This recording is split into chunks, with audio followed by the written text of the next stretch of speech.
నువ్వు ప్రవక్త వర్తమానం విన్నావా అని అడుగుతాడు ఆయన. ప్రవక్త వాక్యం విన్నావా అని అడుగుతాడు. ఈ గ్రామంలో చాలా మంది ఉన్నారు. వారందరూ కూడా ప్రవక్త కంటే కూడా గొప్పగా బోధించవచ్చు, ఎన్నో కుటుంబాలు బోధించవచ్చు, ఎన్నో వేల లక్షల మంది బోధించవచ్చు. కానీ అతను కూడా సహోదరుడే.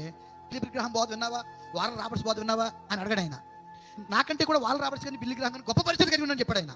వారి పరిచయలు ప్రవక్త మెచ్చుకున్నాడు.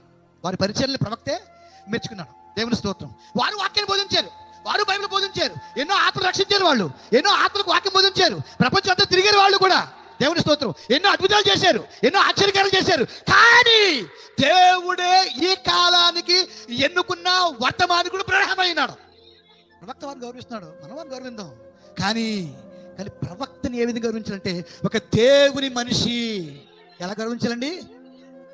దేవుని మనిషిగా గౌరవించవలసిన వారమైనాం. ఆ పరిచయాన్ని గుర్తించవలసిన వారమైనాం. ఆ వాక్యాన్ని గుర్తించవలసిన వారమైనాం. ఆ ఆత్మలకు వెళ్ళవలసిన వారమైనాం. అప్పుడు అని తెలుస్తుంది దేవునికి మనిషి అని చెప్పి.